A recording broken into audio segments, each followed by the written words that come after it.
breaking down every game, every day in Major League Baseball. This is the Baseball Betting Show. Here is your host, Greg Peterson. A warm and friendly hello. Welcome to lovely Las Vegas for the Baseball Betting Show with myself, Greg Peterson, now part of the VSiN family podcast.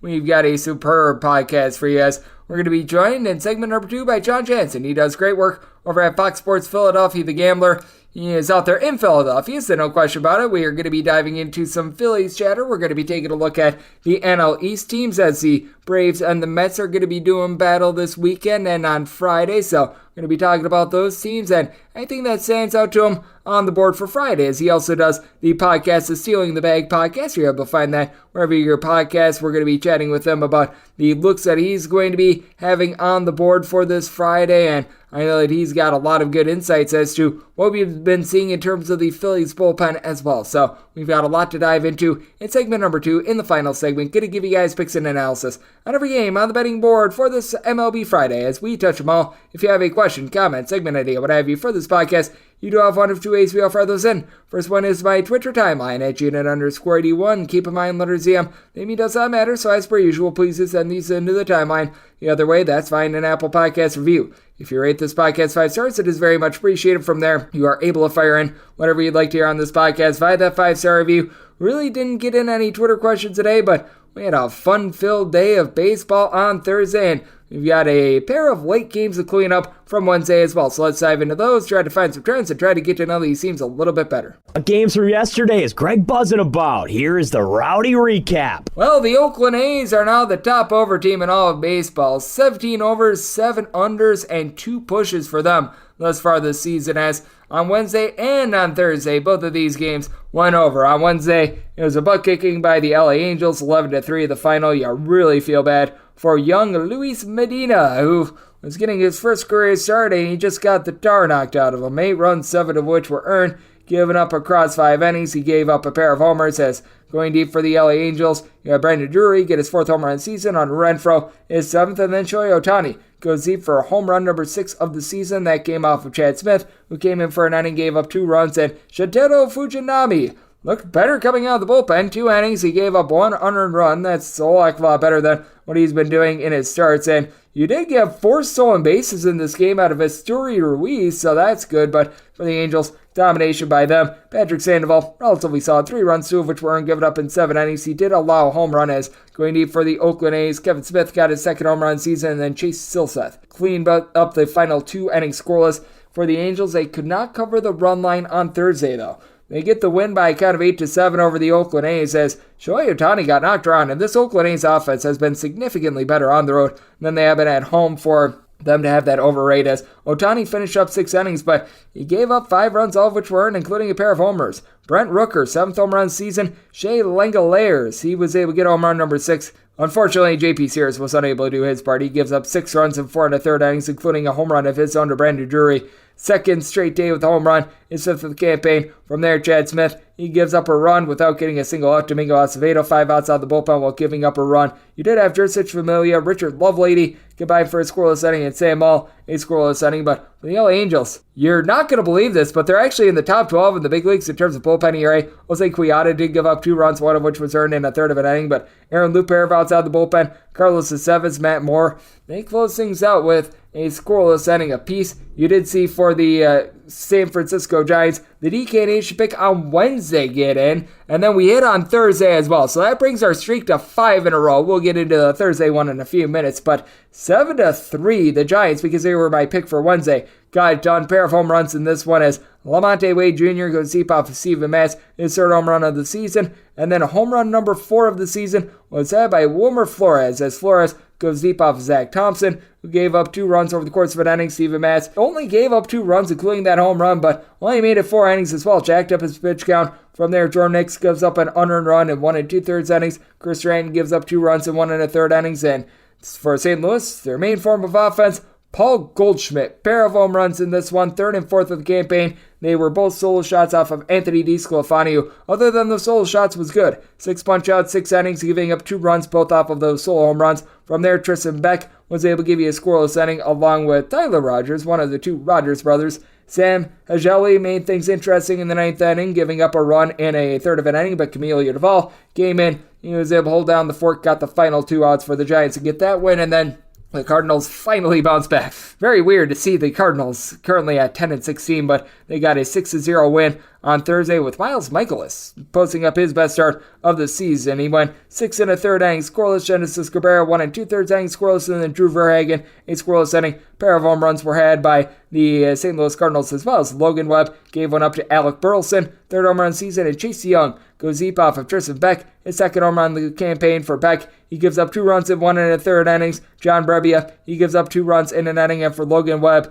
he's always had a lot of success at home. Gave up 2 runs in 6 2/3 innings. Wasn't bad, but when the Giants go 0-7 with men in scoring position, leave 10 men on base and don't score, hard to be able to win a game like that. And then our DK Nation pick, it did hit on Thursday. That would be the Cubs money line, which for some reason got completely steamed up. The Padres overnight were more around -135, -140. They reached -170 in a lot of spots, and I don't know why. 5-2. The Cubs get it done. The Padres entered in this game in the bottom 5 of the big leagues in terms of both runs per game and batting average, and they went 0-6 with men in scoring position. They did get Manny Machado to give them a home run, just his 2nd of the campaign that comes off of Hayden Wesneski. Wasn't a masterclass, but he gives up 1 run in 5 innings, being that sole home run. From there, you did have Keegan Thompson give up a run in 1 1/3 innings, and you had from there as well Michael Fulmer and Brad Boxberger post up scoreless innings. Mark Leiter Jr. pair of outs out of the bullpen, and for the Cubs, 3 solo home runs get it done here. Eric Hosmer, the former Padre, he goes deep for his 2nd home run of the season. Nelson Velasquez was able to get his 2nd of the campaign, and Dansby Swanson has been hitting really well, but not for power. He gets his 1st home run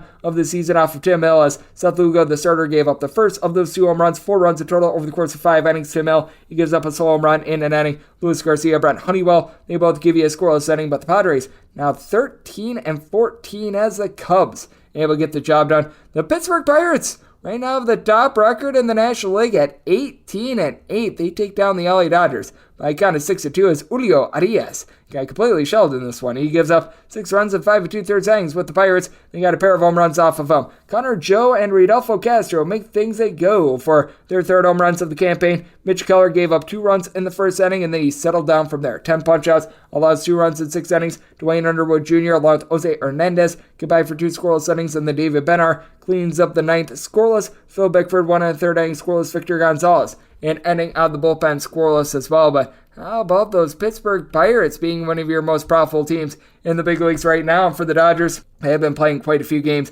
to the over themselves. I believe that they are now 15 overs, 10 unders, and a push, if my math is correct there. The Miami Marlins were able to rally for a win against the Atlanta Braves by a count of 5-4.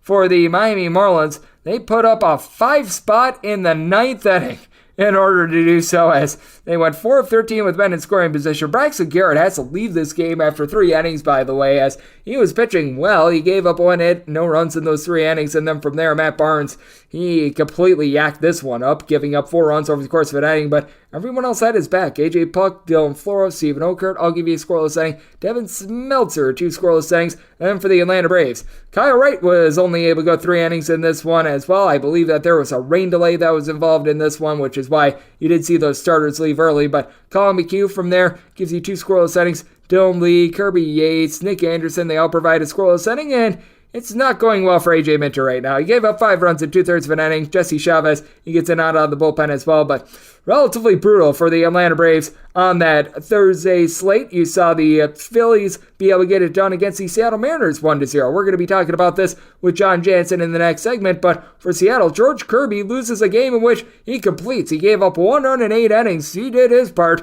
but the offense combined 3 hits as Matt Strom, he goes 5 1/3 innings, 5 punch-outs, no runs allowed. Sir Anthony Dominguez, Connor Brogdon, they both give you 2 outs out the bullpen scoreless. Gregory Soto, 1 1/3 innings scoreless, and Craig Kimbrell closes things out. So the Phillies, they're able to get to the window. They're back to 500, and in terms of games that we're seeing finish up right now for the New York Mets, they very nearly yak this one up against Washington Nationals, but they get it done by a count of 9-8. If you had the run line, you're probably feeling a little bit distraught about the fact that the Washington Nationals had a 5 spot in the 8th inning as a C.J. Abrams grand slam really opened things up. His second home run of the season. Alex Call a little bit earlier in the game went deep off of Joey Lucchesi, his second home run of the season. As for Lucchesi, not a bad start, not a great start. Gives up that home run, 3 runs in total over the course of 5 1/3 innings. For Brooks Raley, who gave up that grand slam, gives up 2 runs over the course of an inning. He inherited a few of those runners from Tommy Hunter, who gave up 3 runs, 2 of which were earned in 1 2/3 innings before David Robertson cleaned things up in the 9th inning. And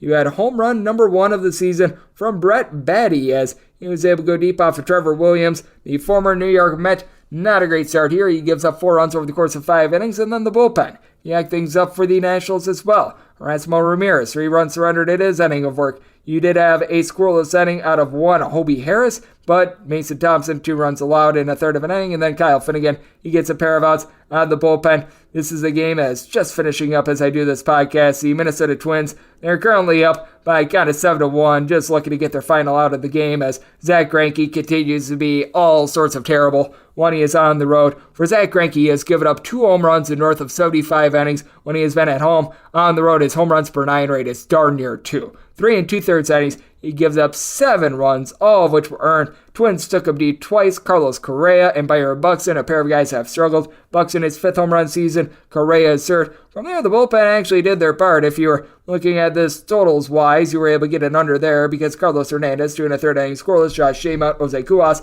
they were both able to supply a scoreless inning. And for the Minnesota Twins, Tyler Mahle gives up a solo home run over the course of 4 innings as Vinny Pasquantino was able to get his 5th home run season. From there, you had Yohan Duran be able to close out the game with the final inning of the game scoreless. Giovanni Morin, along with Brock Stewart, were both able to provide 2 scoreless innings.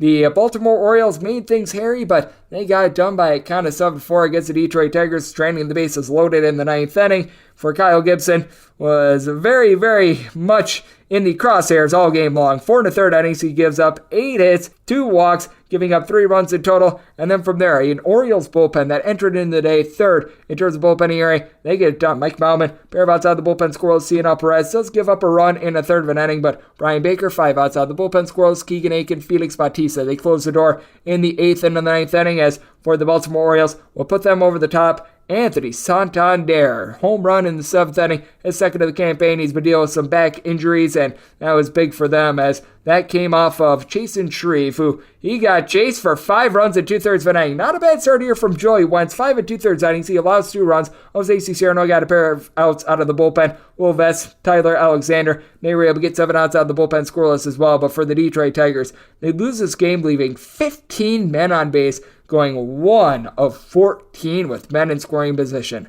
Oy vey. For the Tampa Bay Rays, they send the Chicago White Sox into oy vey mode as it was the 8th straight loss for the Chicago White Sox and the Rays. They improved to 21-5. They pummel the White Sox 14-5. Another rough start for Dylan Cease. 7 runs, 6 of which were earned over the course of 4 innings. And for those that know the Chicago White Sox bullpen, you know how bad it's been all season long. And Cease did allow a home run in this one, and we're going to clean that up in a second. But Aaron Bummer and Reynaldo Lopez were able to get a scoreless inning. Joe Kelly gives up a solo home run in his inning of work. Kendall Graveman, a solo home run given up in his inning of work. And then Jake Diekman, he gives up 5 runs, but only 1 of which was earned in his 2/3 of an inning before Gregory Santos has to get the final out of that inning, as it was an Andrew Vaughn fielding error that costed them. Good news for the White Sox is that Jake Berger got his 6th home run season off of Shane McClanahan. McClanahan went 5 innings, gave up 2 runs, including that home run. You did have in this game a 1 run surrendered in an inning by Kevin Kelly, and it got to the point for the Rays where they trotted out there their right fielder Luke Raley to close out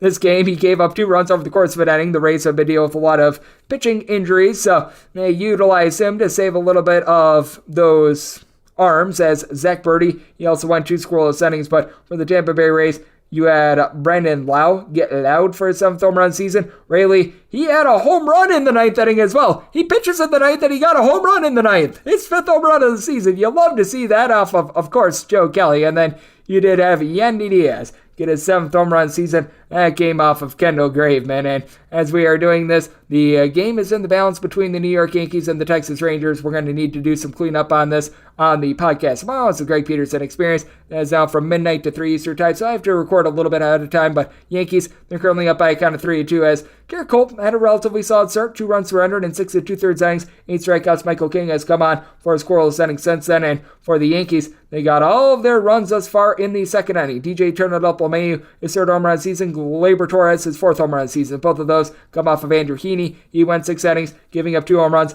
3 runs in total. So, same old Andrew Heaney giving up those home runs, and Brock Burke, he went 2 innings scoreless out of the bullpen, and the Yankees actually entered into the day top under team in all of baseball. 9 overs to 16 unders. Right now, it's looking like that is going to go to 17 unders, and what we're seeing a lot of in baseball right now is unders. Last 7 days in Major League Baseball, with this Yankees game pending, 51 unders at 38 overs, so 57.3% of games last 7 days have gone under the total. We have noticed that favorites have done quite well all season long. Last 7 days, 55 and 38 straight up on the money line. But among those favorites, of 55 that won, 15 won by just 1 run, did not cover the run line. So that's been a little bit of a theme recently as well. Overall for the season, favorites are hitting at 60.9% on the money line, 226 and 145.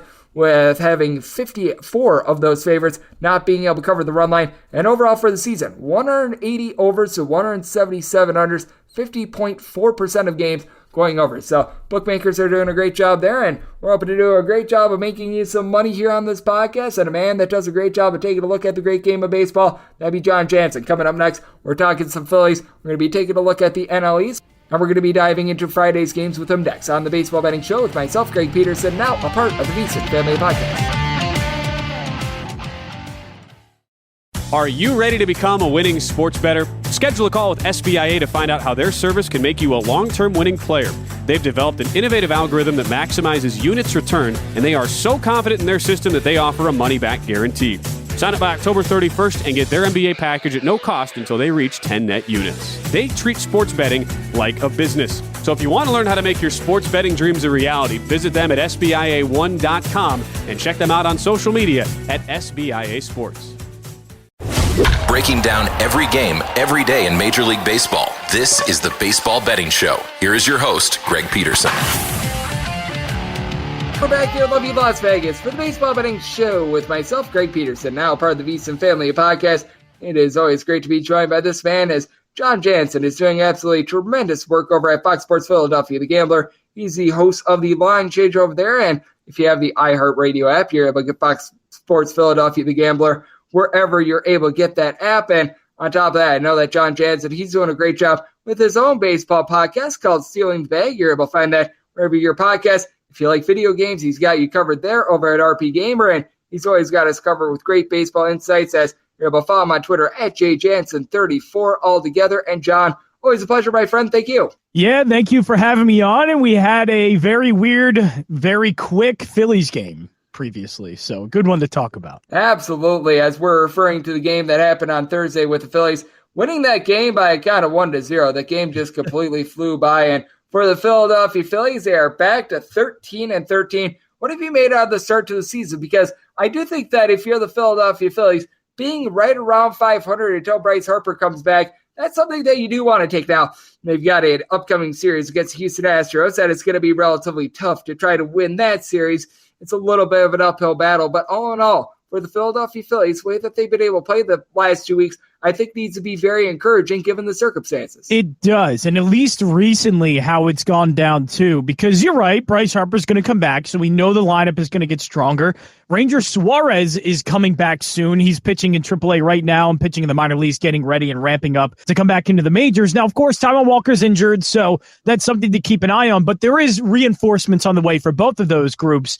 It was the bullpen that was really concerning because Jose Alvarado was doing great, but everybody else was having a disastrous start. But the Phillies bullpen has actually been the biggest strength for them recently. That game against Seattle, the 1-0 game, was another indicator of that. So they're getting good play out of Dominguez, getting good play out of Soto, Brogdon, Kimbrough. Almost every single guy that has come out of that bullpen has looked very good. That's the best encouraging sign that I think I've seen so far early this season, because if the bullpen wasn't going to be good like it has been in previous years, then I didn't know how they were really going to dig themselves out of this maybe hole they were getting into early in the season. But they've fixed things very quickly, and that's a good thing because they don't have anybody coming back. They just have to deal with what they have.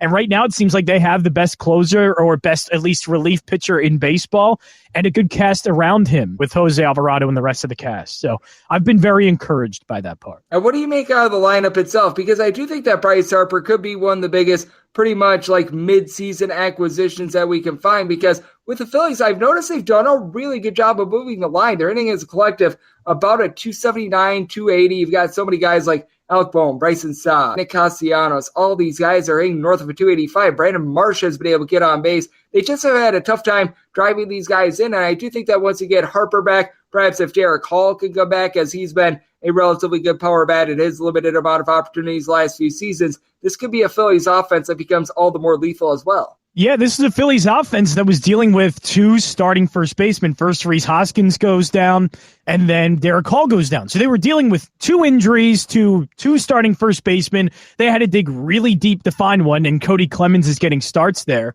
But Bryce Harper on the way does mean good things for them. It's just the emergence of Brandon Marsh.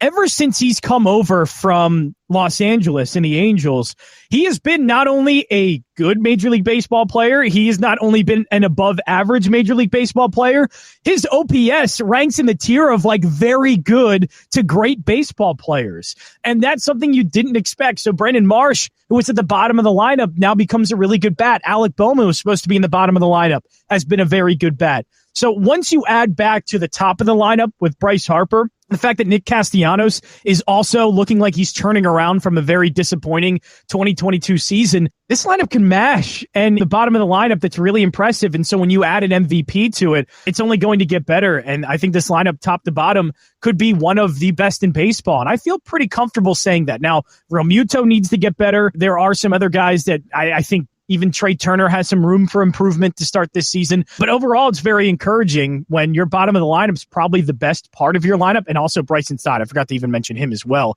moving into even the top spot of the lineup. The fact that they feel like they're going to be a well-rounded 1-9 lineup, that feels pretty good. Even now, they could be a well-rounded 1-9 lineup, but then you add an MVP, and of course, things get better. So it's been very impressive to see. And then even guys are getting off the bench, and Mundo Sosa is having a good year so far.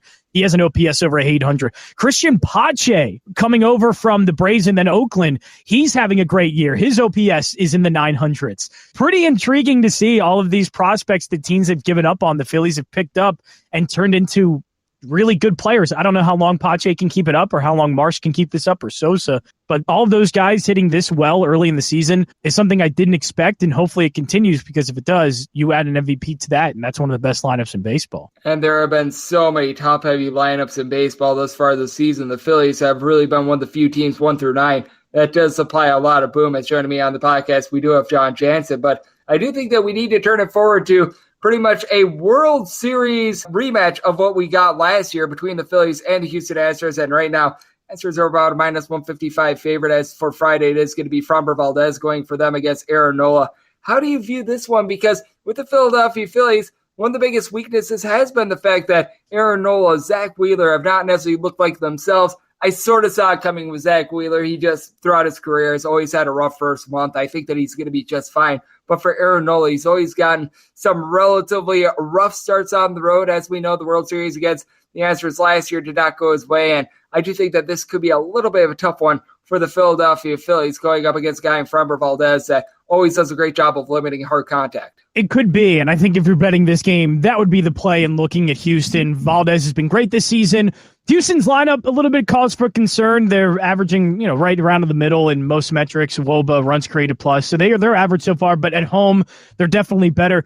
Now, there have been, I would say, at least encouraging signs from Aaron Nola in his last start. I think it was against Colorado, had that bad first inning, but then after that, looked to be pretty good. He's had a few bad innings during his starts that have really ruined what looked like good starts. So I think I've been more encouraged, and I think Aaron Nola has shown me signs of improvement in each of his starts. It's just that, is he improved enough that he can avoid the disastrous inning against the Houston lineup that is still very talented and also very good at home? Aaron Nola does concern me in this, but long term, I feel better about him than Wheeler, because I've just been seeing more of the flashes of previous Aaron Nola than I have with Wheeler so far. Yep, I do feel like we've seen a little bit more flash with him as well. And John, we've also got to be talking about in terms of the NL East, the two teams that were towards the top of the division last year in the New York Mets and the Atlanta Braves doing battle. The Mets are 14-11, but it really doesn't feel like it. The Braves at 17-9, it certainly does feel like it. The Atlanta Braves have been rock solid this year, with it being Max Fried going for them against David Peterson, with a great name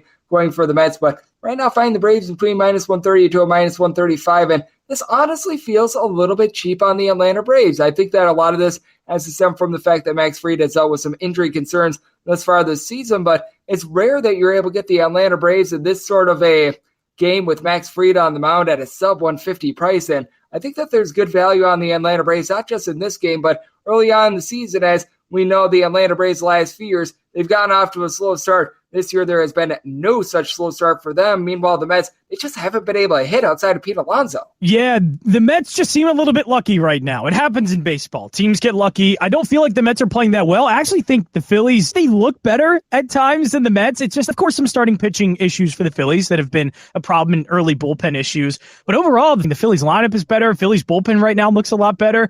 So it's kind of weird to see that the Phillies are sitting at 500 and the Mets 3 games above 500, when I feel like the Phillies have at times shown me much better play than the Mets. And you're right. I always love to see the numbers that you come out with, because I feel like this should be like a -140, -145. It does feel very cheap early on. Max Fried is off to an awesome start through just 15 innings only this season, but looking good after coming back from his injury. I love Max Fried as a pitcher. Mets don't do very well hitting the ball this year at all, and the Braves lineup, led by Ronald Acuna Jr., who to me is already looking like he was an MVP candidate, I think, coming into the season, but looking like that MVP, and I think he's going to be pretty much at the top of each discussion by the time we get to the All-Star break. So I love the way Ronald Acuna Jr. is playing. Matt Olson has 7 home runs. Ozzie Albies somehow has 7 home runs. So this lineup, top to bottom, they've been strong. They get their best pitcher on the mound, and David Peterson's off to an horrendous start. I know his last start did not go very well. I just feel like the Mets are getting a little bit too much credit here for being, 14-win team,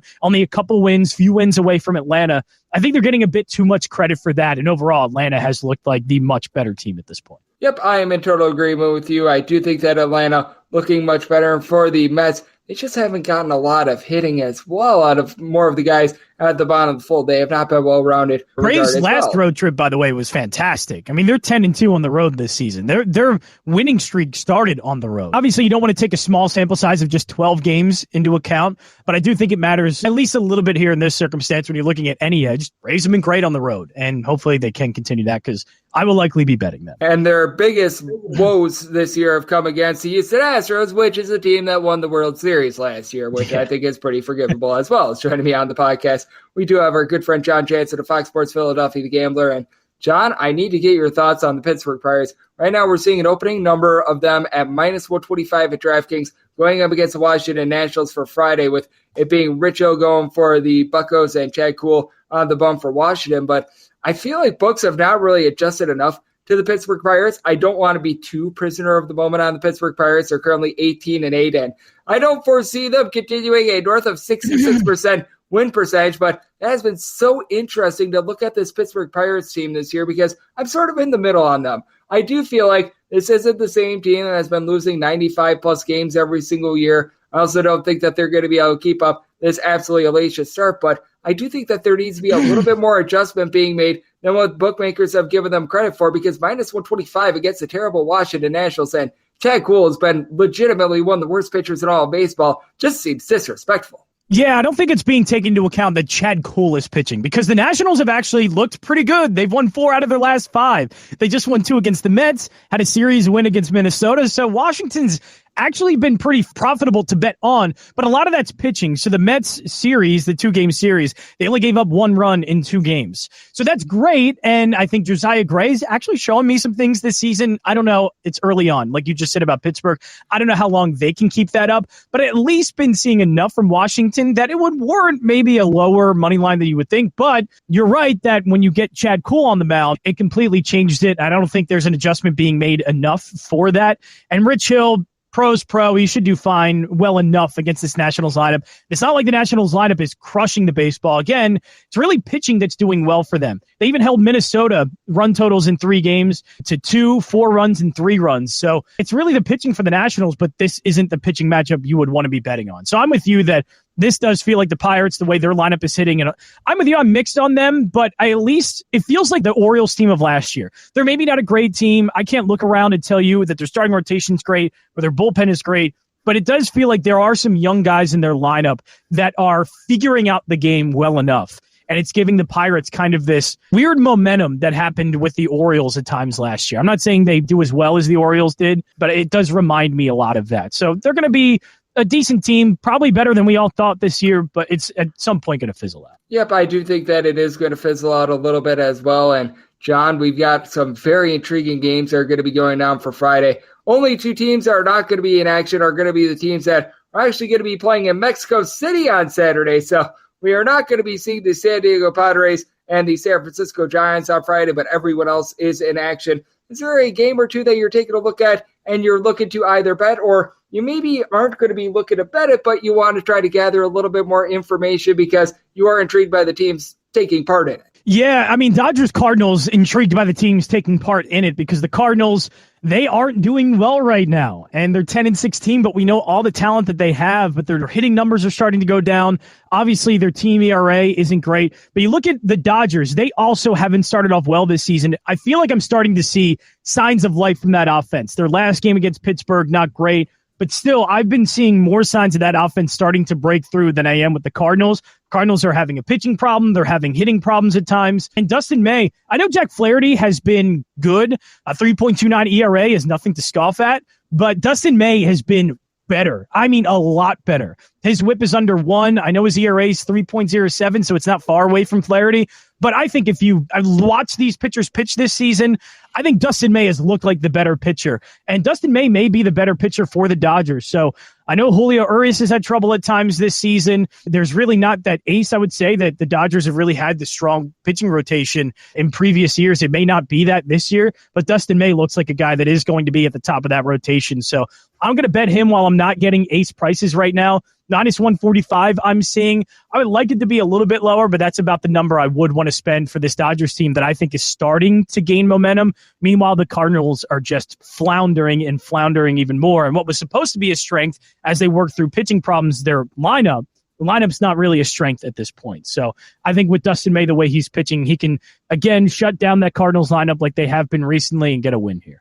Yeah, with the St. Louis Cardinals, it's the worst start that they've had since like 1973. You're not used to seeing the St. Louis Cardinals being anything than like hardly above 500, sneaking into the playoffs like I have been around since 1993, the year that I was born. If you told me in every single year the St. Louis Cardinals won between 82 and 94 games, I would absolutely believe you because as always, where the Cardinals are, and I do think that they're going to be able to right the ship a little bit more, but it does feel like a bunch as a little bit teeter-totterish. And for the Dodgers being 13-13, that's a little bit surprising as well. What is not surprising, though, is getting great insights from Jon Jansen. I know you, John, do an amazing job over there at Fox Sports Philadelphia, The Gambler. I know you've got your own podcast, Stealing the Bag, as well. So we'll give you the floor here. Let the good people at home know what's all on tap for you and how people can follow along on social media and other platforms. Yeah, you can follow me at JJansen34 on Twitter, and you can hear me pretty much any time of the day on Fox Sports The Gambler. You can check it out on the iHeartRadio app. Just put in Fox Sports The Gambler. Or if you're in Philly, around the area, 102.5 FM, 1480 AM as well. And yeah, the Stealing the Bag podcast, you can find that over on our website, foxphlgambler.com. John does an absolutely terrific job taking a look at baseball, and he does a good job taking a look at a little bit of everything, the Philadelphia Union and the MLS. I'm sure that there's going to be no shortage of draft reaction as to what the Philadelphia Eagles do there. And the 76ers, much more open road for them with my Milwaukee Bucks getting completely bounced. Oh, that is just absolutely brutal right there. If we want to talk about coaches that need to be canned, that guy by the name of Bud.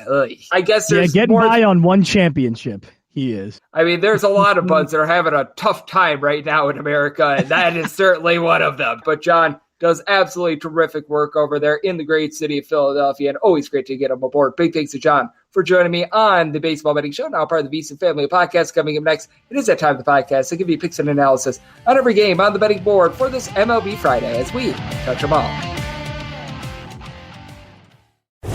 Breaking down every game, every day in Major League Baseball. This is the Baseball Betting Show. Here is your host, Greg Peterson. And we're back here in lovely Las Vegas for the Baseball Betting Show with myself, Greg Peterson, now part of the VSiN Family Podcast. It is always great to get Jon Jansen aboard. I know that he's doing a great job with his own daily MLB podcast called Stealing the Bag. You're able to find that wherever you hear podcasts. He does a nice job over there at Fox Sports Philadelphia, The Gambler. No shortage of things to talk about with them, everything from MLS, NBA. I'm sure that they've got a lot of reaction from the NFL draft as well. He's got you covered on all that, and every single time Jon joins his podcast, delivers great insights, much like he did today. So, big thanks to Jon for joining me in the last segment. Now it is that time of the podcast. I give you picks and analysis on every game on the betting board for this MLB Friday as we touch them all. If a game is listed on the betting board, Greg has a side and a total on it, so it is time to touch them all. Do note that as per usual, any changes that are made to these plays will be listed up on my Twitter feed at GNet_81. We are going to be going in Las Vegas rotation order. This is where we go with the National League games first, then the American League games, any interleague games. Those are going to be at the bottom. That'll keep things all nice, neat, clean, and easy. So without further ado, let's dive in on this first National League game of 901, 902 on the betting board. It is the Chicago Cubs on the road facing off against the Miami Marlins. Jesus Luzardo is going to be going for the fish. Marcus Stroman is on the bump for the Cubs. And the total on this game is 7.5. Over and under are both at minus 110. If you're taking a look at the Miami Marlins, and between minus 108 to minus 115 is your number. Anywhere between even money and minus 105 is the price on the Cubs. And I do feel like the Cubs should be a slight favorite. Set them at a minus 113. And the big reason why is that Marcus Stroman has been nothing short of magnificent on the road since he's gotten to the Chicago Cubs. Now, this year as well, he has been very solid. In 5 starts, 2.17 ERA. Strikeouts per 9 rate is a little bit north of 9. He's given up less than a home run per 9 innings. Walks are a little bit up from last season, but you just take a look at what he's been able to do on the road. This dates back to the beginning of the 2022 season. He's got a sub-2 ERA on the road in this time span. Now he's going to one of the most pitcher-friendly ballparks in the big leagues in Miami, going up against a guy in Jesus Luzardo, who's honestly had his struggles at home. You take a look at what he did during the 2022 campaign. 4.25 home ERA compared to a 2.64 ERA on the road. Now, has done a good job of being able to limit hard contact in general since being part of last season. Less than a home run given up for 9 innings, and walks per 9 rate back below 3 this season. But for the Miami Marlins, they entered into the day on Thursday dead last in the National League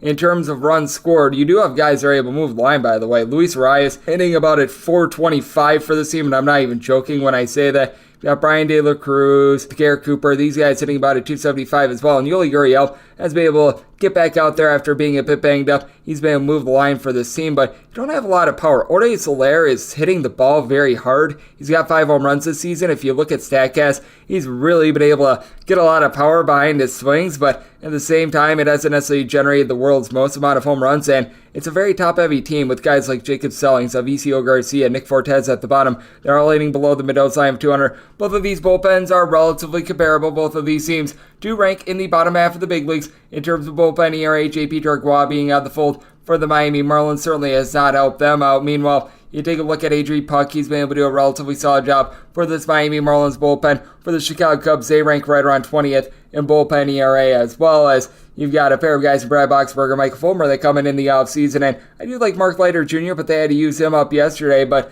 I do think that for the Cubs, just the way that they put bat to ball is going to help them win out in this spot. For the Chicago Cubs, they entered into yesterday leading the National League in terms of runs scored, leading the National League in terms of batting average. They are dealing with Cody Bellinger being out of the fold, but you've got Nico Horner, Ian Happ, Yan Gomes, all hitting at least a 300 for this bunch. And you take a look at it, among the players that have gotten at least 28 at-bats for this team, or I should say north of 28 at-bats for this team, you've got 10 in total. You've only got 3 guys that are currently hitting below a 270. Trey Boom Boom Mancini is starting to give you a little bit more.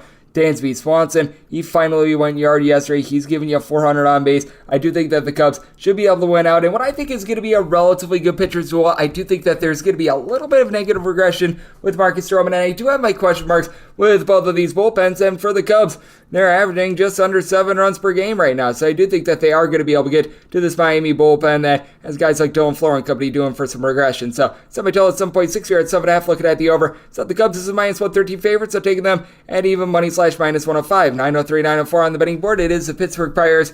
They have the road face-off against the Washington Nationals. Chad Kuhl goes for the Nats, and Rich Hill is going to be on the bump for the Pittsburgh Pirates. This is a game that is off the board, and this is a spot where I did set the Pittsburgh Pirates as a favorite of minus 146. I would need at least a plus 118 to be able to take them on the run line, and I did set my total at an 8.3, so an 8 or less, I'm going to be taking a look at the over 8.5 or higher to the under with Chad Kuhl. He's got some familiarity with this Pittsburgh Pirates team as he pitched for them for much of his career. I believe that he spent 6 years in total with them now. For Chad Kuhl, coming off of giving up 1 run in his last start, that's a little bit of fool's gold, though, because he went 3 2/3 innings, socked himself out after he gave up a bunch of walks, as he has now allowed 10 walks across his last 3 starts, and those 3 starts, he has won a combined 12 1/3 innings, so he has not been too terrific this year. If you have a saving grace with this Washington Nationals team, it has been the bullpen. Ever since the All-Star break of the 2022 season, the Washington Nationals are in the top 10 in terms of bullpen ERA.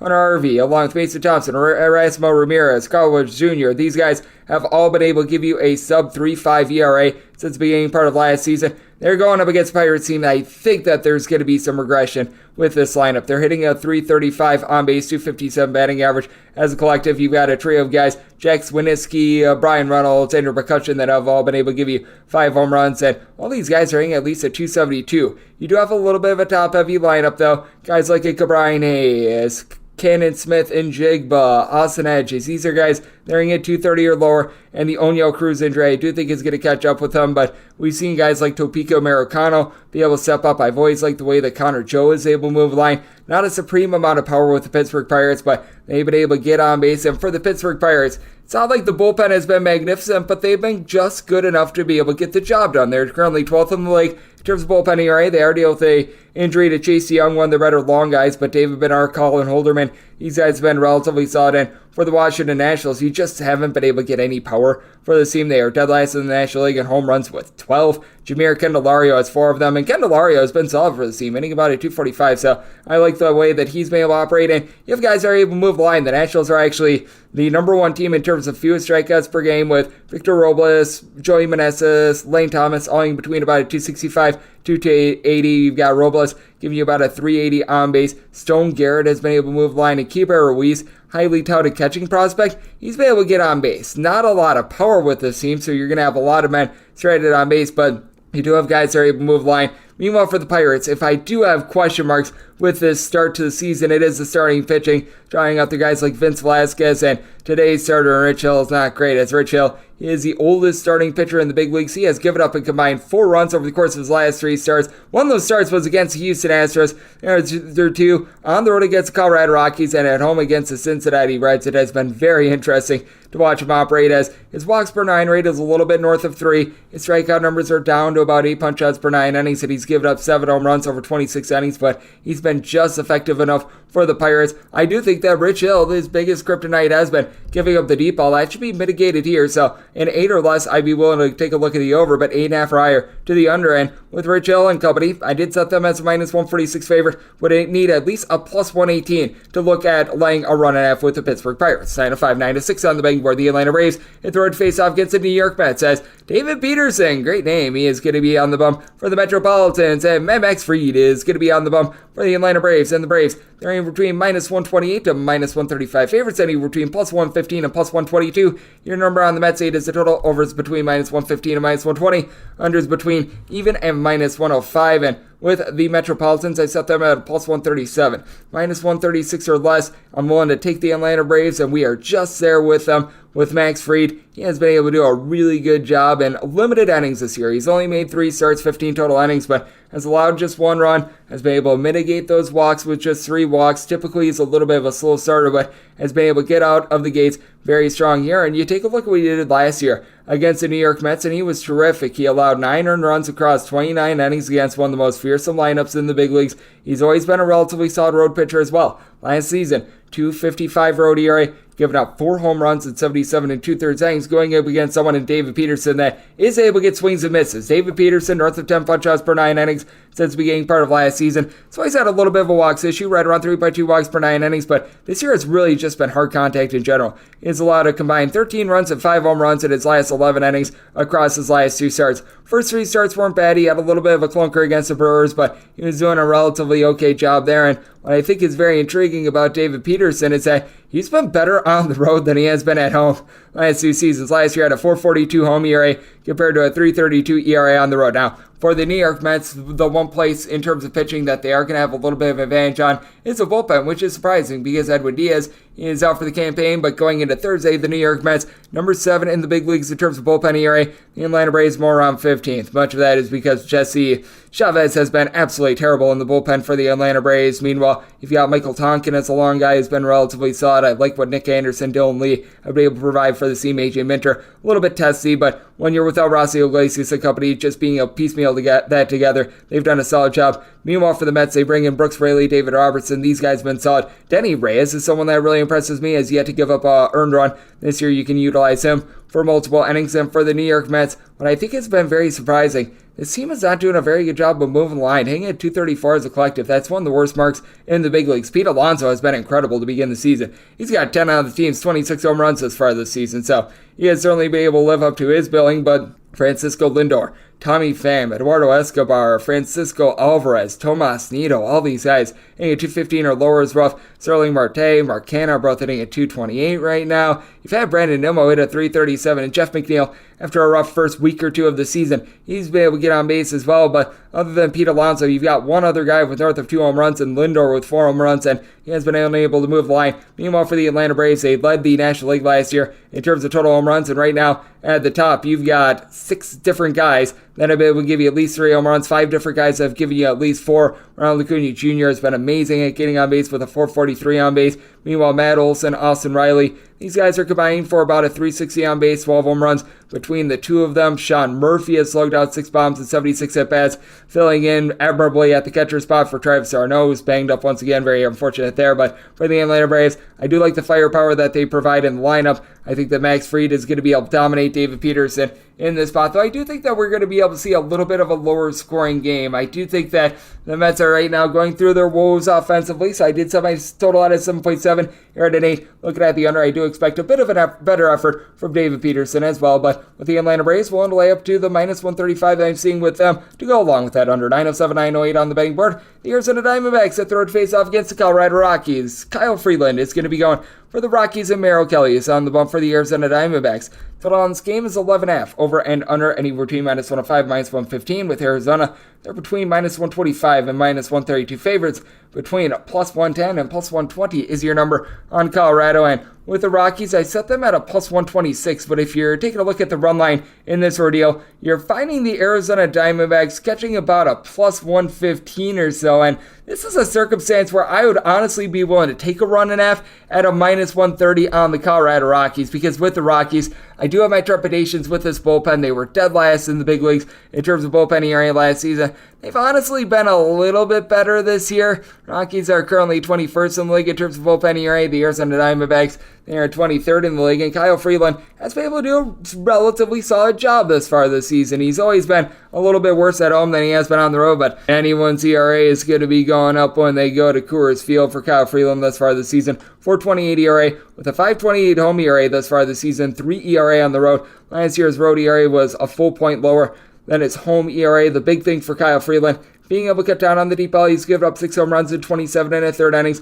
this far this season. It's never been much of a swing and miss guy. He always gets right around 7 to 7.5 punch outs per 9 innings, but I talk about the home and road splits that you've got for Kyle Freeland. Merrill Kelly, he's always had his struggles on the road. You take a look at Merrill Kelly, and his walks per 9 rate goes up by nearly a full walk per 9 innings when he is on the road. I'm not sure why that is, but for the entirety of his career, which spans all the way from 2019 on, he's got an ERA at home that is a full point lower than it is on the road, as he's got it for his career. 3.43 home ERA, 4.48 ERA on the road, while giving up about 35% more home runs when he is on the road as well. So that's a little bit of an issue when it comes to the Arizona Diamondbacks. They've been able to do a good job with regards to batting average, not necessarily a lot of power thus far this season. Corbin Carroll has been able to give the team 4 home runs, but just 21 home runs in their first 26 games. That's a bottom 5 mark in the big leagues, but a lot of guys who have been able to do a good job of moving the line. And it's a lot of guys that you wouldn't expect. Corbin Carroll has been terrific for the team, but Pavin Smith and Geraldo Perdomo are both hitting above a 350. Nick Ahmed, along with Gabriel Moreno, Josh Ross, these guys are in between about a 275 to a 288. Meanwhile, Christian Walker is hitting just a 227. Alec Thomas, Kyle Lewis, both of these guys hitting below the Mendoza line of 200. Meanwhile, for the Colorado Rockies, shock, surprise, surprise, they've got demonstrative home and road splits. Where have we seen this before? As last year, they led the big leagues in terms of runs per game at home. They were dead last in the big leagues in terms of runs per game on the road. As currently, they're hitting at 283 as a collective at home. Just 10 home runs in 10 games. Thus far at home, you've got to figure that that's going to be going upward because in April, even in Colorado, it does affect the balls quite a bit when it is a little bit cooler, but just getting Chris Bryant out there is very big. Ryan McMahon has been hitting well above a 300 at home this far this season, and for the Colorado Rockies, they did beef up this bullpen a little bit, bringing in someone like a Brent Suter who consistently provided a sub-3.5 ERA. For the Milwaukee Brewers is big, being able to get Brad Hand. I like that move. Daniel Bard is back off the injured list as well. And for the Arizona Diamondbacks, they did pick up Miguel Castro, Andrew Chafin in the offseason. Kyle Nelson and Joe Mantiply were guys that supplied a sub-3 ERA last season, but I do think that both of these pitchers are going to be able to do a relatively okay job. Rockies have been a little bit shaky with their offense thus far this season. Meanwhile, the Diamondbacks, they hit for average, they don't necessarily hit for power, so being able to get an 11.5, going to be taking a look at the under. With the Diamondbacks, I was willing to lay up to a minus 125 with them. Currently in this spot, though, we're finding them anywhere between minus 125 to a minus 130. I was willing to take the Rockies getting a run and a half at a minus 135 or less. I'm currently seeing that at a minus 130. Out of all my options, I'm going to take a run and a half with the Colorado Rockies at a minus 130. We will see how this progresses in the AM as I'm in a little bit of wait and see mode myself, but at current numbers, I'd be willing to take that run and a half with the Colorado Rockies at minus 130 and take a look at this 11.5 under. 909-910 on the betting board. It is the St. Louis Cardinals on the road facing off against the LA Dodgers as Dustin May is going to be going for the Dodgers. Captain Jack Flaherty is on the bump for St. Louis, and St. Louis is an underdog of anywhere between plus 125 and plus 135. Meanwhile, between a minus 140 and minus 145 your number on the Dodgers. 8.5 is the total, over and under anywhere between minus 105 and minus 115. Did set my total in 8.6. Going to be taking a look at the over. Now, Captain Jack Flaherty is seemingly starting to show some of these A-plus stuff once again, but the command is what you have issues with Jack Flaherty. 19 walks and 27 in a third innings. That just isn't going to cut it, and he's got a 3.29 ERA despite all that, but I do think that this is going to be nipping him in the tuchus. He's given up 3 home runs in 27 in the third innings. That's not bad. His strikeouts per 9 rate is back to 9, but I do have my trepidations there. Dustin May's been giving up more like 3 walks per 9 innings, and swing and miss stuff, despite his really good velocity, has not been there. 19 strikeouts in 29 in the third innings. I think that that's going to be going northward for Dustin May. He's given up just 1 walk in 12 in the third innings at home. Meanwhile, on the road, 9 walks in 16 and 2/3 innings, which I find to be very intriguing, but yet he's got the higher ERA when he is at home. I do think that he's going to be backed up by a bullpen that should be able to pick it up. Last year, the LA Dodgers were number 1 in the National League in terms of bullpen ERA, and many of it was the guys that they've got currently right now. They lose Craig Kimbrell, but that is not a loss. You bring back Caleb Ferguson, Yancy Almonte, Evan Phillips, all these guys. They had a sub-3 bullpen ERA last season along with Alex Vesia. Victor Gonzalez being back is something I do like. And for the LA Dodgers, I think really what's ailing this team is that they have been an all-or-nothing lineup. Max Muncy was missing in that series against Pittsburgh Pirates. He's on paternity leave, so it looks like he's going to be back on Friday. That is going to be able to help out this team because currently leads the big leagues in terms of home runs with 11. And then you've got James Outman. He's been able to hit about a 367 in terms of his on base. Freddie Freeman has been able to move line as well, hitting a 287. I just have to believe that Mookie Betts is not going to continue to hit a 235 with 3 home runs. This has been a slow start for him. Will Smith being out of the fold has hurt them because that has turned the catcher spot rough. And for the LA Dodgers, it's just been a really top-heavy lineup. David Peralta, Jason Hayward, Trace Thompson, Austin Wynns, Miguel Rojas, all these guys hitting below 200. It's been tough. And then for the Cardinals, they just have not had guys other than Nolan Gorman go yard for them. Nolan Gorman, 6 home runs thus far this season. Entering into the day on Thursday, you had Tommy Edman and Paul Goldschmidt with 4 home runs, and pretty much everyone else on the roster had 2. Really nothing more, really nothing less, and a lot of guys that are equals in terms of batting average, as you've got Tyler O'Neill, Brendan Donovan, Tommy Edman, Jordan Walker, Nolan Arenado, between about a 253 to a 273, and then you do have Paul Goldschmidt hitting above a 300, but you've got a lot of guys who have been very similar with that regard. The Cardinals, they haven't been terrible with their bullpen. They have been great with their bullpen. Ryan Helsley blows that game against the San Francisco Giants a few days ago. That's rough. They're relying upon JoJo Romero, Chris Train as long guys, but I do like Giovanni Gallegos Genesis Cabrera as well, but Jack Flaherty currently does not look like himself. He doesn't have a lot of command, and he has shown thus far this year that he can be hit a little bit harder. I do think that the Cardinals are going to be picking it up with their lineup a little bit as well. This has been one of the better batting average teams in the big league, so I did sell my total at 8.6. Here at an 8.5, I'm going to be looking at the over. Dodgers, a little bit of a rough go of it thus far this season, but I think getting back Max Muncy going to be able to help them out big time. I set the Dodgers minus 164 on the money line. If you're looking at the run line, getting that anywhere between a plus 135 to a plus 140, I needed personally at least a plus 120, and with the Dodgers, all but 19 of their wins over the last 2 seasons have come by multiple runs. I'm taking that plus price on the run line, banking on that trend to continue with the Dodgers. So looking at the run line of the Dodgers and the over 9-11, 9-12 on the betting board, the Kansas City Royals hit the road face-off against the Minnesota Twins. Pablo Lopez goes for the Twins, and Jordan Lyles is on the bump for the Kansas City Royals. And the Royals find themselves as underdogs anywhere between plus 195 and plus 205. Minus 220 to minus 230 is your number on Minnesota. 8 is the total. Over is between minus 110 to minus 120. Anywhere between even money and minus 110 is the under. And the run line price is currently minus 110 on the Twins across the board. And I like that run line price of the Twins. I set the minus 231 on the money line, so I'm relatively in line there, but it was willing to lay up to a minus 125 on the run line because Jordan Lyles just gives up dongs. So you take a look at his last start against the LA Angels. He went 5 innings, giving up 1 hit, and then gave up back-to-back home runs for Jordan Lyles. Since the beginning of the 2021 season, in road starts, his home runs per 9 rate is north of 2. So that is not necessarily too terrific. And you take a look, other than home runs, he hasn't been too bad. He's given up 8 walks in 31 and a third innings. Not much of a swing and miss guy, right around 7 strikeouts per 9 innings, but that is a massive issue. Meanwhile, for Pablo Lopez, he pitched really well away from Minnesota last year. He had a 4.55 home ERA, a 3 ERA everywhere else, and guess what he's got for an ERA thus far this season? A 3, giving up 2 home runs, 8 walks over the course of 30 innings in his starts thus far this season. Now, for the Twins, their bullpen ERA entered into the week right around 20th. You do have a few ailments, including Oriel McCullough being out of the fold for this team. On top of that, Danny Columbi, he was lost in the offseason. He was one of my favorite guys for the team, so they've been looking to guys like Brock Stewart to be able to fill some innings, but I do like Giovanni Morin, Yoran Duran, pair of guys with a sub-3 ERA last season,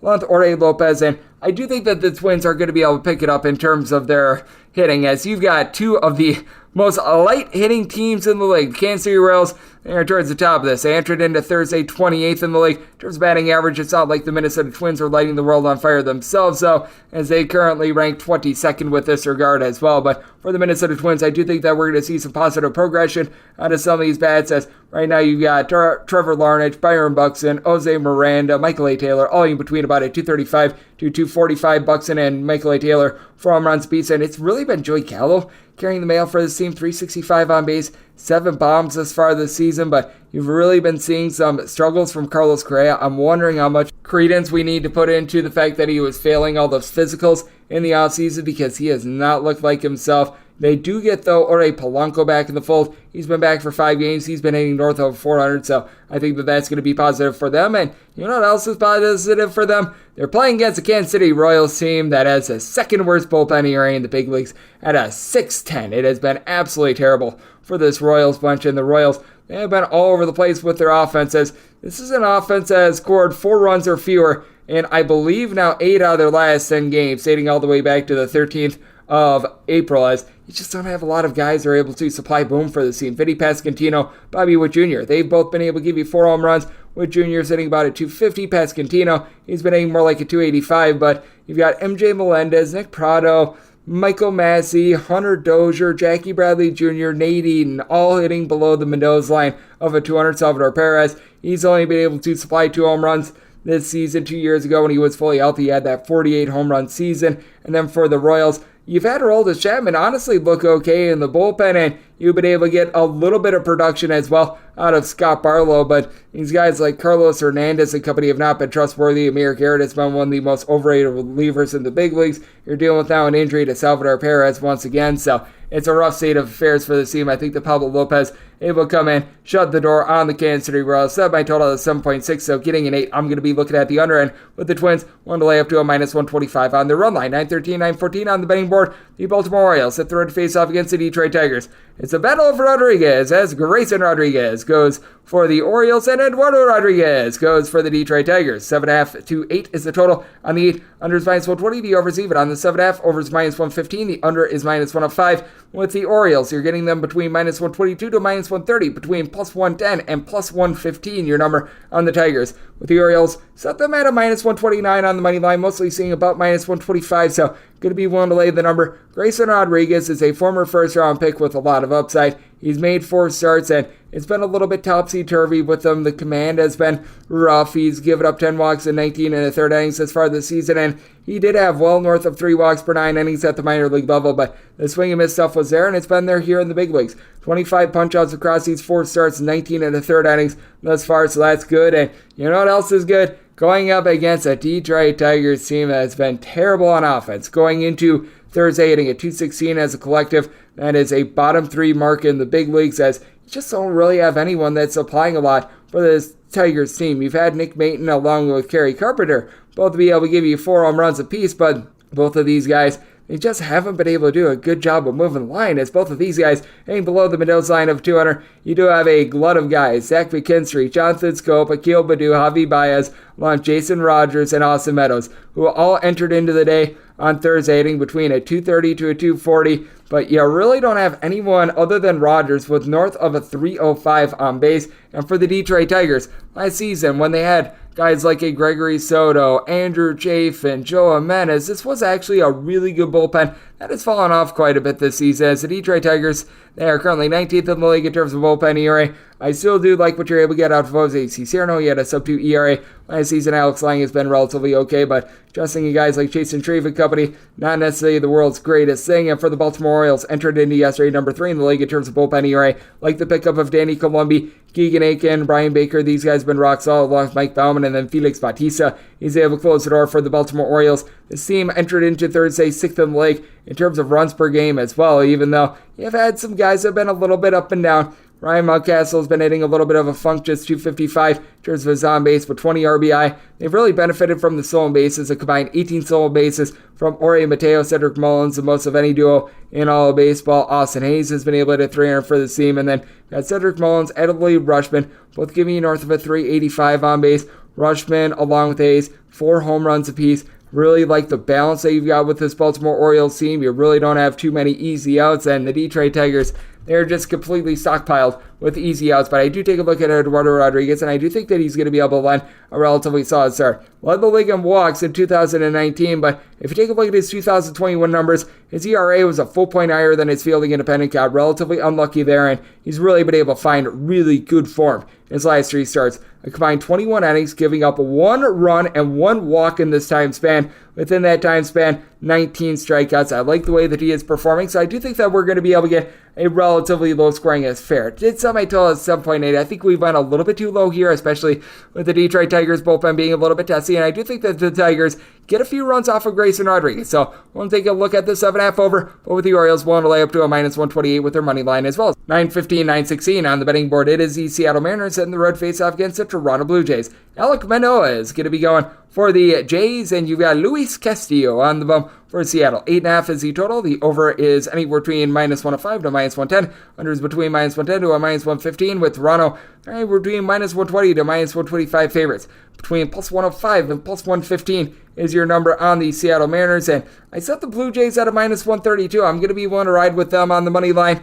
Now, Alek Manoah did not look like himself in spring training and first few starts of the season, highlighted by the fact that he got completely jacked up by the Tampa Bay Rays.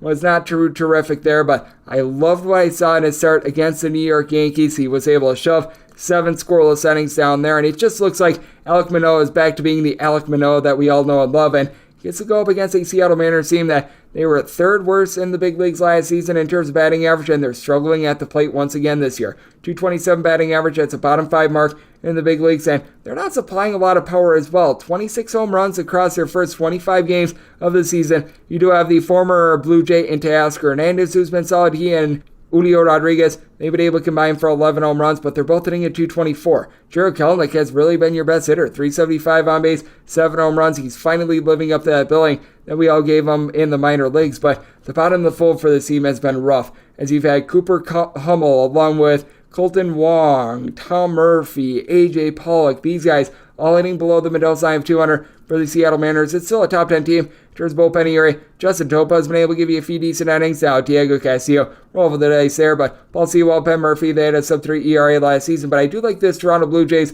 bullpen as well. Anthony Bass always finds himself in interesting situations, so get your popcorn ready there, but other than that, Tim Meza, another guy that involves popping. Zach Pop, Eric Swanson, the former Seattle Mariner in Swanson. These guys have been solid in getting the ball to Jordan Romano, and for the Blue Jays, they've been league average with regards to home runs thus far this season. I think that this is going to be going northward as Matt Chapman, Bo Bichette, along Vlad Guerrero Jr., all with 5 home runs thus far this season, all hitting at least a 333. You know that they're going to be able to find the outside of the fence relatively soon. You've got Kevin Kiermaier hitting right around 300 as well. Brandon Belt, Danny Jansen, they're both hitting below the Mendoza line of 200. They're not your best hitters, but I do expect them to hit a little bit better, and I do think that there's going to be some positive progression with regards to this Blue Jays lineup, and I do think that Luis Castillo is going to continue to shove. He looked really good in the postseason last year. We know all about what he was able to do, and for Luis Castillo, he's given up 5 runs and 5 starts as far this season, has really been able to mitigate the walks. That was a big ailment for him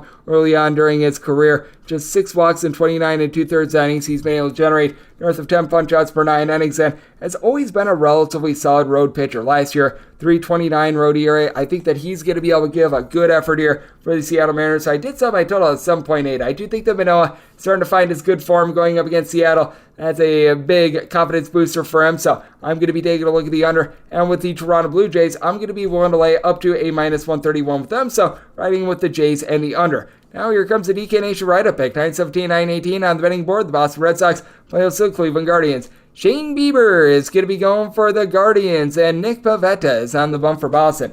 9 is your total. The over and the under are anywhere between minus 105 to a minus 115. With Boston, you're getting them anywhere between plus 115 and plus 125. Between minus 125 and minus 135 is your number on the Guardians. Set this number at a plus 123 on the Boston Red Sox. Need at least a plus 125 that I'm seeing right now, but with more and more plus 125s popping onto the board, I am going to be willing to take the Red Sox on the money line, but right-up pick here is actually going to be on the under. Now, the Boston Red Sox have played more than 2/3 of their games to the over, but now they go up against the Cleveland Guardians team that is currently dead last in the American League in terms of home runs. They've got 13 in total. Jose Ramirez, Josh Naylor, they've got 3 home runs apiece, and that is really it in terms of offense for this Cleveland Guardians team. And the Guardians, they aren't even moving the line at this point. The big thing for the Guardians last year is that even though they were second to last in the big leagues in terms of home runs, they had so many guys like Steven Kwan, Andres Jimenez, Ahmed Rosario, Jose Ramirez, Will Brannon that were all hitting at least a 270 for the team. The only guy that is hitting above a 258 out of the names I mentioned, that would be Jose Ramirez at a 271. It has been a really rough state of affairs for the Guardians. They're currently 23rd in the league in terms of batting average. They just can't muster any offense whatsoever. Meanwhile, you've got a Boston Red Sox team that they do rank 4th in the league in terms of total runs per game scored, but with the Boston Red Sox, this is a team that ranks just 12th in terms of batting average, and it's been a very top-heavy lineup, so I don't know how sustainable this offense is. They've also been doing a lot of their damage on the road as well, but Alex Verdugo has been amazing for this team. He's hitting about a 310, just to turn her down for 380 on base, but you do take a look at the bottom of the fold for this team. Christian Arroyo along Remiel Tapia, Tristan Casas, the currently injured Yu Chang, Bobby Dahlbeck, all these guys hitting at 222 or lower. They are killing the team. Rafael Devers has been pretty incredible with the power, 9 home runs, but he has just a 282 on base as well. Masataka Yoshida has really been able to pick it up over the last week. Now he's back up to a 370 on base, but Red Sox bullpen has honestly been very surprising with the way that they have been able to perform. They're currently 14th in the league in terms of bullpen ERA, and I don't know if it's necessarily sustainable. As a matter of fact, I will tell you, I don't necessarily think that it is sustainable with this team, but you know what? You've been able to get some innings this far out of Kenley Jansen, who always leaves you very sweaty, but John Schreiber was solid with this bullpen last year. Josh Winkowski has been a nice long guy as well, and then when it comes to the starter, Nick Pivetta, I do think that the thing that is really hurting him is the deep ball. He's given up 4 home runs at 19 and 2/3 innings thus far this season. Overall for his career in Boston, right around a 4.40 ERA with home run balls really being to his detriment, but going up against his Cleveland Guardians team, I think that that's going to masquerade a lot of that. As for Pivetta, 10.5 strikeouts per 9 innings, I think that this is a good matchup for him. Meanwhile, for Shane Bieber, he's way down with his strikeout numbers. Back when he won the Cy Young in 2020, he was getting right around 14 punch-outs per 9 innings. That's down to 6.5 this season, but he's done a great job with command. Ever since the beginning of the 2022 season, a sub-3 ERA with 1.8 walks per 9 innings, and has always been able to do a relatively solid job on the road. Even dating back to last season, his road ERA was a 2.65 compared to a 3.22 ERA at home. So I do think that he's going to do a solid job against a, once again, Boston Red Sox team that is very top-heavy in terms of their offense. Cleveland Guardians, they have not been able to generate much, and for the Cleveland Guardians, number one team in terms of bullpen ERA since the All-Star break of the 2022 season. You have not been able to get a lot out of James Karinchak this year, but Trevor Stephen, Eli Morgan, Emmanuel Clase, Aniel De Los Santos, all these guys had a sub-3.2 ERA last season. So right up pick here is on the under. So my total is 7.7, and with the Red Sox at plus 125 or greater, going to be taking a look at their money line. 918, 920 on the betting board. It is the Tampa Bay Rays on the road facing off against the Chicago White Sox as Lucas Giolito goes for the Sox and Zach Eflin hopes to not be Eflin awful for the Tampa Bay Rays. The total on this game is 8.5. Over and under are both at minus 110, with the Tampa Bay Rays are anywhere between minus 135 to minus 140 favorites, plus 120 to plus 128. Your number on the Chicago White Sox.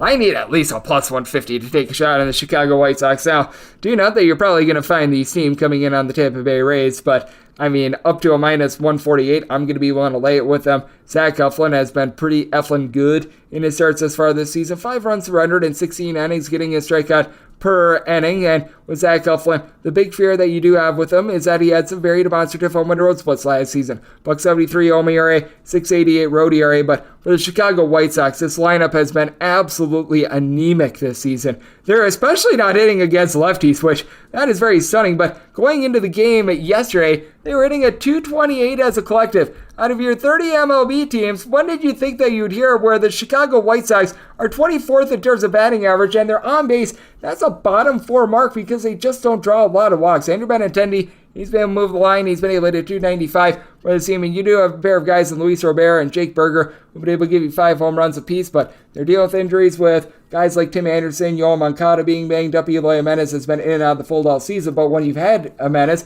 he's at a .72 with no power. Andrew Vaughn is the only guy that can take a walk for the team, and for the Chicago White Sox, bottom 5 team in terms of bullpen ERA. Aaron Bummer, living up to his name. He's been a bummer with a 6.43 ERA.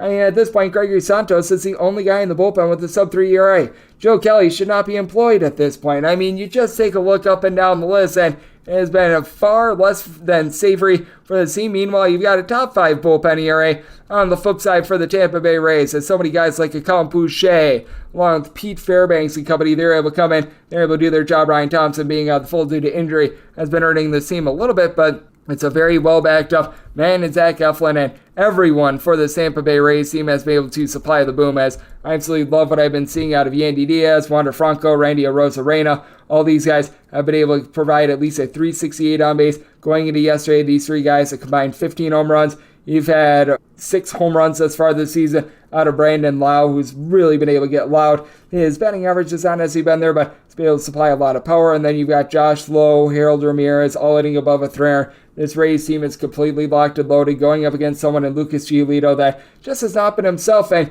you go back to last season, Giolito was actually far better when he was on the road rather than when he was at home. 6.08 home ERA, giving up right around 1.6 home runs per 9 innings on the road, more like 1.1 home runs per 9 innings, 3.83 ERA. So I do think that the Tampa Bay Rays, a team that has always perennially been a relatively good road team, should be able to get the job done. I am willing to lay up to a minus 148 with regards to the Tampa Bay Rays. And when it comes to this total, I did set it at an 8.8. So here, being able to get an 8.5, I'm going to be taking a look at the over just because the Chicago White Sox bullpen has been so awful. And I'm going to be taking a look at the Rays on the money line as well. If you're looking at that run line, finding it anywhere between a plus 120 to a plus 125. I personally graded out my Tampa Bay Rays run line to where I need at least a plus 115. I feel a little bit more secure with the money line in this ordeal. 921, 922 on the betting board. It is the New York Yankees. They hit the road to face off against the Texas Rangers, as one Jacob deGrom is going to be going for the Rangers, and Clark Schmidt is on the bump for the Yankees. 7.5 is the total. Unders between -110 to a -115. Overs between -105 to a -110. The Rangers, they are anywhere between -175 and -185 favorites. Between +155 and +167, your number on the Yankees. And if you're looking at the run line of the Texas Rangers, you are going to be able to get that at a +110 to a +115. And with the Yankees, need at least a +178 to take a shot here with regards to the Rangers. I set it to where I need at least a +115 on the run line. I am currently finding mostly +115 on the run line. That is where I'm going to settle because Clark Schmidt, he has been the one guy for the Yankees who actually entered into the day on Thursday, the top under team in all of baseball that has not been able to do the job, whether that be in the bullpen or in the starting rotation. Well, if you look at the bullpen as well, Clay Holmes has not necessarily been too terrific there, but past that, it actually is a bullpen that's going to be backing up Clark Schmidt with the top ERA in the big leagues. As you've had so many guys like Ron Marinaccio, Wandy Peralta, Albert Abreu, Michael King that have all been able to supply a sub-3 ERA. Meanwhile, you do take a look at Schmidt, and he has pretty much been unable to do anything for this New York Yankees team, posting up north of a 6 ERA. He was very solid for them last season, but last season he was more of a long reliever for the team.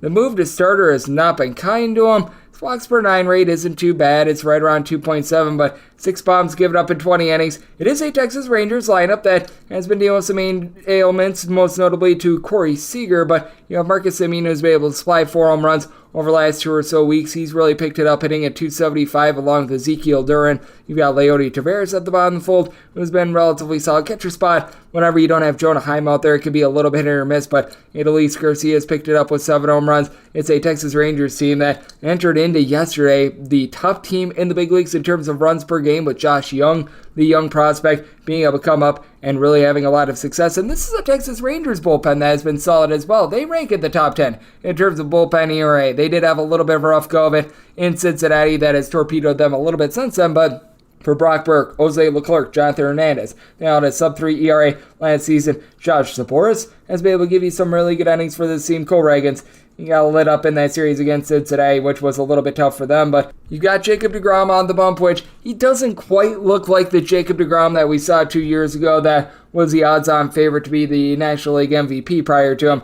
going down with injury, but he still has been able to supply north of 11 punch-outs per 9 innings, giving up just 2 home runs, 3 walks over the course of 26 and 2/3 innings, and ever since that rough start against the Philadelphia Phillies, he's really rounded into form. Last 4 starts, he has given up just 4 total earned runs. He has given up 6 runs in total. There have been 2 unearned runs on him, but he's really been able to do a nice job with that regard, and going up against a New York Yankees team that, again, has been the top under team in all of baseball thus far this season because they're an all-or-nothing lineup. Anthony Rizzo, Aaron Judge, these guys are moving the line along with Gleyber Torres. Torres and Judge both hitting about a .265 going into yesterday. You've got Judge and Rizzo with a combined 11 home runs. You know what these guys are going to be able to provide, but just take a look at the starting lineup that you had for the Yankees on Thursday. Anthony Volpe, Isaiah Kiner-Falefa, Oswaldo Peraza, Jose Trevino, Aaron X, all hitting at .228 or lower. Lots of dead bats not moving the line. The injury to Giancarlo Stanton has been badly hurting them, and I do think that the Rangers should be able to do a solid job in this ordeal, being able to hold down the New York Yankees. I do think that Schmidt is going to have a little bit more success. I think the Rangers are doing for a little bit of negative regression with regards to their lineup, so I did set my total at 7.3. I'm going to be taking a look at the under, but I think that DeGrom deals against a Yankees team that's very top-heavy and not getting a lot rolling, so looking at the Rangers at a +115 on the run line, and taking a look at the 7.5 under. 923, 924 on the betting board. The Houston Astros play host the Philadelphia Phillies. Aaron Nola is going to be going for the Phils, and Framber Valdez is on the bump for Houston. 7.5 is the total. Over and under any between -105 and -115. With Houston, they're between -150 to -160 favorites, between +135 and +142. Your number on Philadelphia, and with the Astros, set them at a -162 on the money line. If you're looking at their run line, getting that anywhere between about a +140 to a +145. Need at least a +128 to take a look at the run line. I'm going to reduce the juice. I'm going to be taking a look at this run line. With the Philadelphia Phillies, we were talking about Jon Jansen. Bullpen has looked a little bit better in recent days. I still have my trepidation with it. Jose Alvarado has been amazing for this team, but they're still 25th in the big leagues in terms of bullpen ERA, and allow me to throw in there additionally, they still employ Craig Kimbrell. That is not too terrific for this bunch, as Connor Brogdon, Sir Anthony Dominguez have been shaky to begin the season. Junior Marte, if things get really bad, he has been a disaster. Andrew Vasquez has honestly been really good in the bullpen. I don't think that is going to be continuing. And for Aaron Nola, for his career, he's got an ERA that's right around a point higher when he's on the road rather than at home, and he just hasn't been himself this year. 28 and a third innings. His strikeouts per 9 rate is right around 7. His walks per 9 rate hovering right around 3. His command was tremendous last year. He honestly hasn't given up a lot of hard contact either. He's given up less than a home run per 9 innings, and yet he's still posting up a 5.40 ERA. Going up against the Houston Astros lineup that is starting to find it, as Alex Bregman always gets off to a slow start to the season, hitting about a 230 going into the series, but you know that he's going to be able to find a way. He's still got a 360 on base. You've got Kyle Tucker, Yordan Alvarez, a combined 11 home runs, with Alvarez hitting about a 250, but you put men on base and he's hitting like a 700. It's absolutely ridiculous. Kyle Tucker, he's been able to hit about a 300, and Mauricio Dubon has been able to move the line. He's hitting above a 300. You've been able to get a 300 average out of Corey Julks as well. Not having Jose Altuve and company out there, that's been hurting them a little bit, but for the Houston Astros, they were number 1 in the league last year in terms of bullpen ERA. I thought that there was going to be a little bit of a fall off, but hasn't been bad. They're still 5th in the league in terms of bullpen ERA.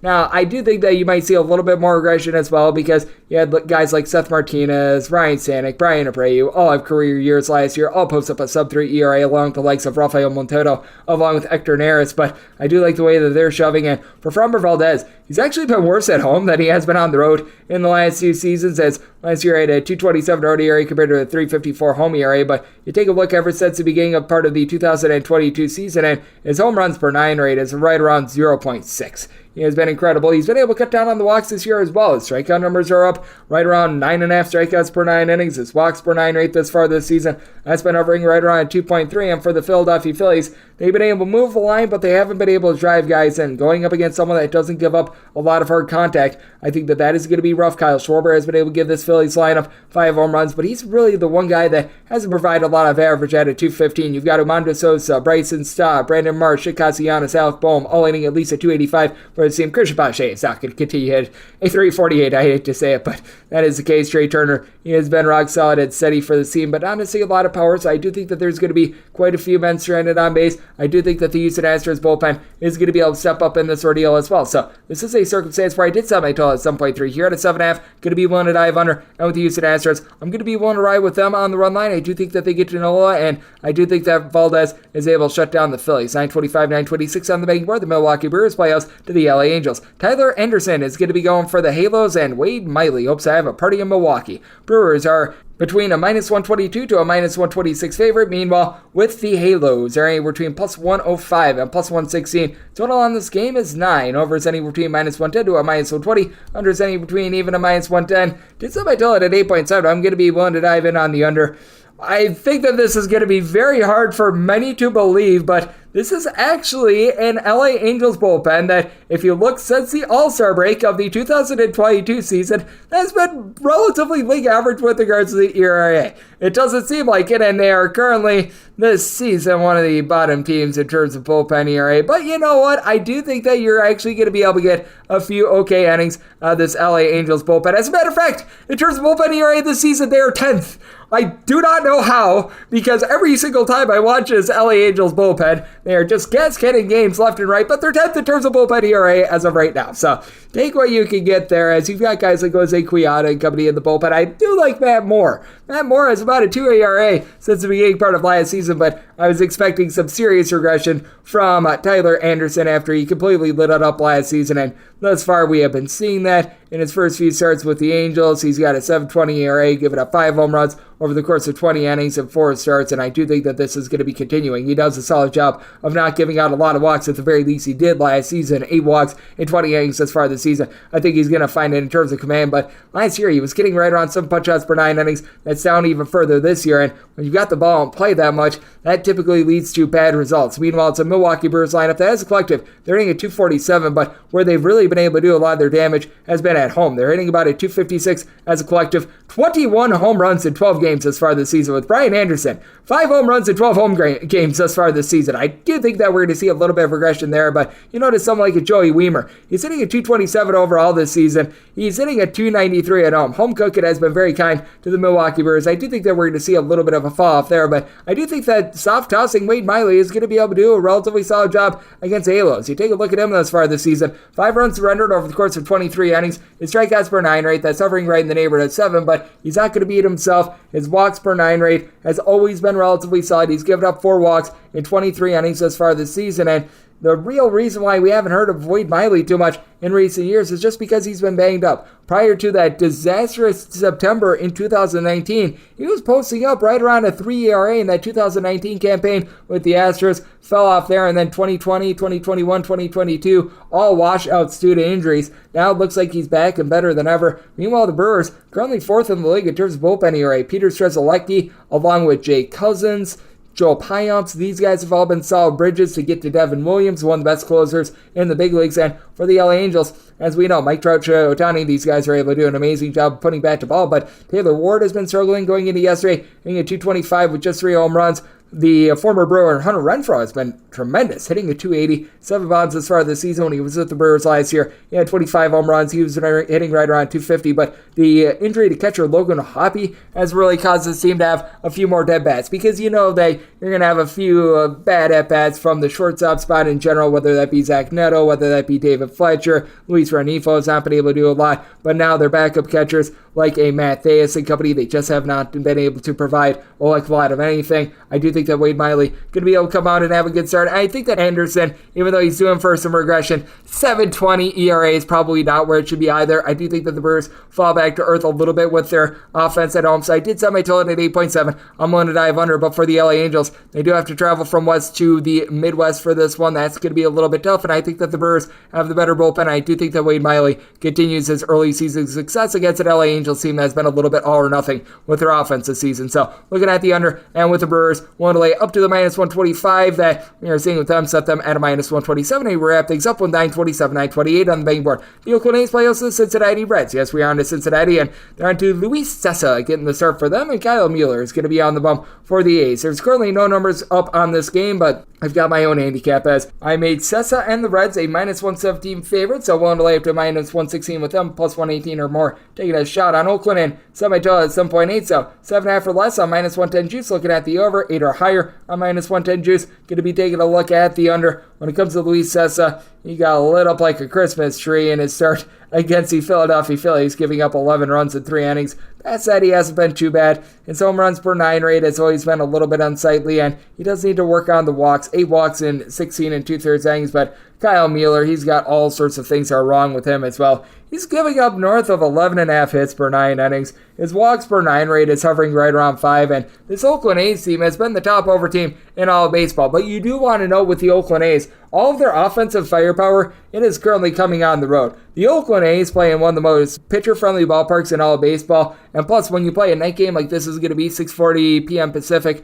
first pitch, the marine layer is going to be out, so it's really hard to drive the ball out. That's why you've got the Oakland A's with 9 home runs in 12 games at home at a .206 batting average. Meanwhile, you take a look at them on the road, and just between your top 3 home run hitters and Shea Langolaris, Brent Rooker, and Jesus Aguilar, the 3 of them combined for at least 1 home run per contest. They're hitting about a .245 as a collective on the road, so big-time splits there. You've got a Cincinnati Reds team that they just have not been able to slug the ball themselves. 16 home runs in 25 games thus far this season. That, I believe, is second worst in the National League behind the Washington Nationals, and they're hitting a .236 as a collective. You do have guys who are able to move the line. Jonathan India, TJ Fratello, Tyler Stevenson. These guys have all been able to hit at least a .280 for the team, but Jake Fraley, along Joey Vosler, Kevin Newman, Jose Barrero, Stuart Fairchild, Kurt Casale, they're all hitting at .220 or lower, so you don't have a lot of pop there. And Joey Vosler is the only guy with north of 2 home runs. He's been able to supply 3. But Cincinnati Reds, I'm not going to say that this is some sort of an amazing bullpen or anything like that, but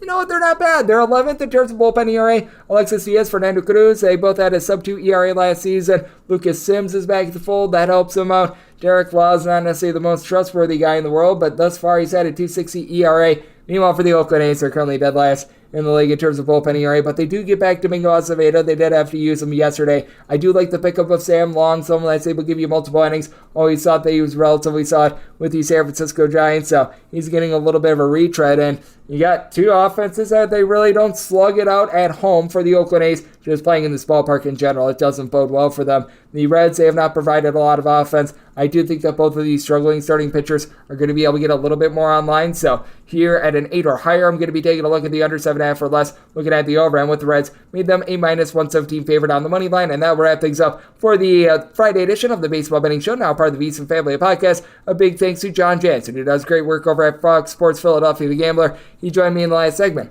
If you do like what you're hearing from this fine podcast, Baseball Betting Show, you're able to subscribe wherever you get your podcast: Apple Podcasts, Google Play, Spotify, Stitcher, and TuneIn. If you have a question, comment, segment idea, what have you for this podcast, you do have one of two ways to be able to fire those in. First one is by Twitter timeline at @unit_81. Keep in mind, letter CM, I mean, does not matter. So as per usual, please just send these into the timeline. Other way is find an Apple Podcast review. If you rate this podcast 5 stars, it is very much appreciated. From there, you're able to fire whenever you'd like you're on this podcast via that 5-star review, coming at you guys every single day throughout the baseball season. That means I'm coming at you once again tomorrow. Thank you so much for tuning in.